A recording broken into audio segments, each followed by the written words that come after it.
Welcome to or welcome back to Uncommon Peasant, where we talk about all things Peasant Cube, Uncommons, and just that silver set symbol in general. This is going to be kind of an experimental video, trying something new. Going to talk about Peasant EDH today, specifically a Peasant EDH deck built around Thranduil, Sindarin Liege.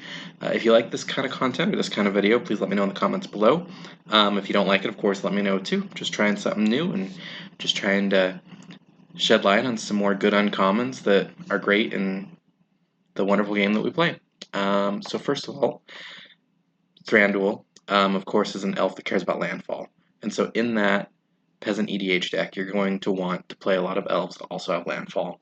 Evolution say lets you proliferate, Tide of Reversion is fantastic, giving you food or treasure, and Elven Rafsteer actually gets better with other elves that tap for mana, because you can untap those creatures you control when you have that landfall, let you generate a ton of mana and do a lot of things with that untap effect.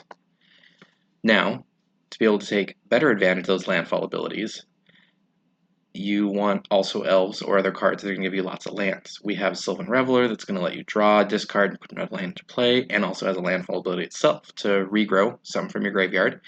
Aftermath Analyst is just a fantastic card to mill some, and then also just bring back all the lands from your graveyard to the battlefield. And then Perilous Forays actually can be a semi-infinite combo with Thranduil, as Thranduil gives you an elf token whenever landfall happens, and this lets you sack that sack that token, so you'll get a land, which then gives you another token, etc. It just makes a ton of landfall triggers and gets you a ton of lands into play that you can go off with. More elves that give landfall triggers are Primeval Herald that gives you a land whenever it attacks or enters. Frontier Guide lets you just tap to search up a basic, put it in play tapped, and Quirion Ranger is fantastic here, letting you bounce a forest to untap a creature, which, again, elves tend to tap for a lot of mana. So you can untap one of those big mana dorks, but then also by bouncing a forest, you're getting another landfall trigger when you can play that land next turn, or maybe you have extra landfall triggers. And just a wonderful card, great synergy piece all around for Thranduil. Now for elves that actually, come with ramp, or cards that are elf and ramp as well.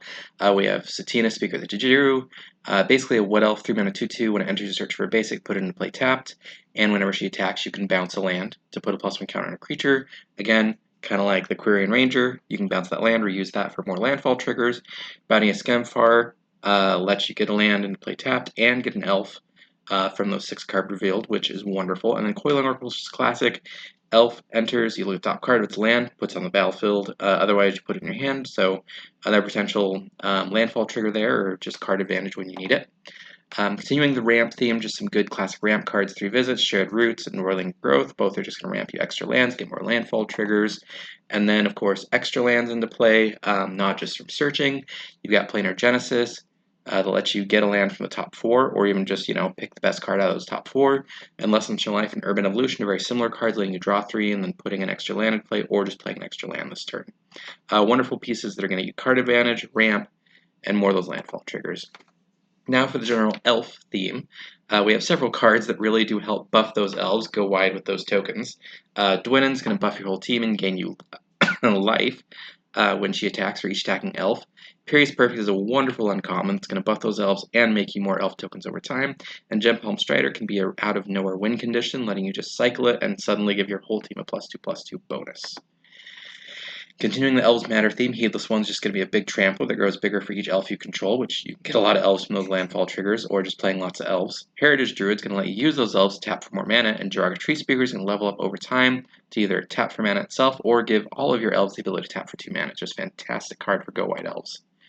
Continuing the tapping theme, we have Wirewood Channeler and Prisitania, very similar cards that just tap for mana for each elf you control. Great with the aforementioned cards that untap your elves. And Dionys, Elvish Archdruid, is going to allow you to untap your elves each once per turn whenever they get tapped, which is a fantastic way to reuse those abilities, but also basically get vigilance on your attackers and buff them up. Continuing the token theme, we have Elvish Ambush and Elvish Promenade, which are very similar, give you elf tokens for each elf you control, and Dwynen's Elite, it's just 2-mana 2/2, and if you control an elf, gives you another elf token. Continuing going wide with tokens. And then for the Go Wide theme, Virulent Emissary is going to gain you a lot of life while being an elf. And Death Touch really goes a long way there as well as a good blocker. Elrond's going to let you scry a bunch and maybe even Ring Tempt if you care about that. For each of those elf tokens coming in play. And then Timberwatch Elf can be a surprise huge buff, 20 elves that gets through for the number of elves you control. little bit of card advantage, of course. Every commander deck's going to need that. Voice of Many is going to let you draw some cards if you have more creatures than your opponents, which, I mean, you're making a ton of elves, you're going to. Masked Myers is an old card, but a good one. Lets you draw a card when you play it, and you can get it back whenever you cast a creature spell by paying some mana to get it back from your graveyard, which, with some mill themes in here as well, can also be card advantage from getting it back from the yard. And Elvish Harbinger is a fantastic card letting you tutor any elf, put it on top of your library, and being a mana dork itself. Just some more solid elves to go through here.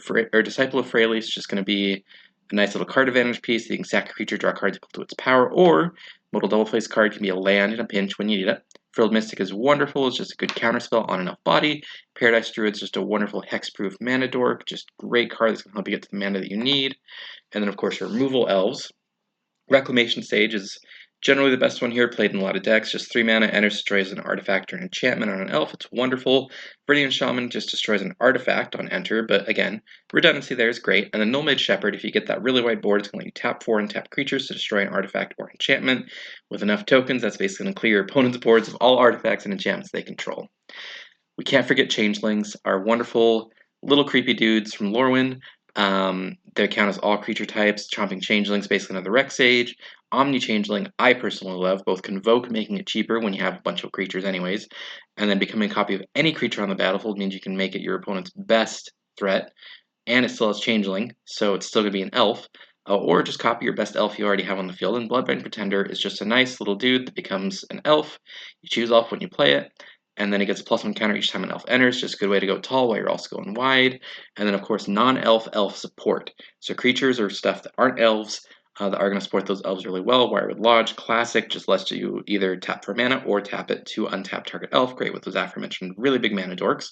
Wirewood Symbiote is like another Quirion Ranger.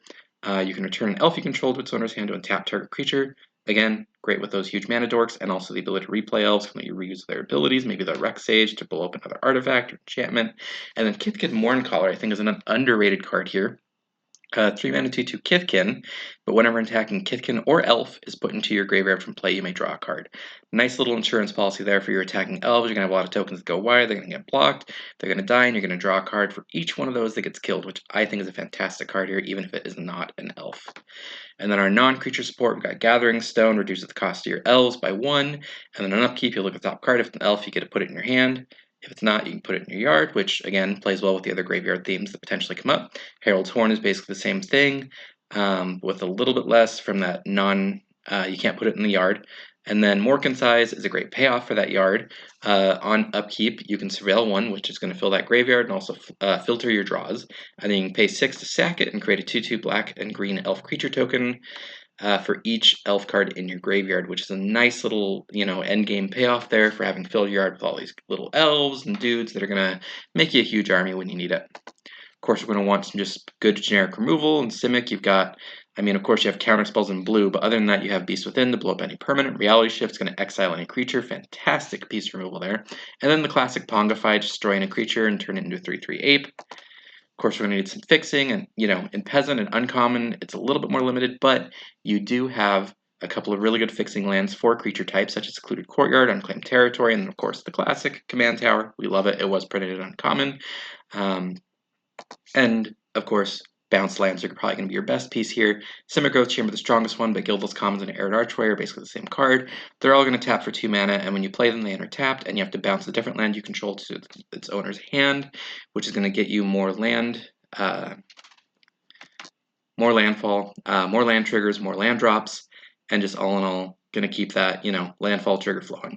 This by no means was an extensive list, but just going over some great cards for Peasant EDH deck for Thranduil. Again, let me know if you like this kind of content, or if you don't like it, or maybe thoughts, opinions, how it can be better.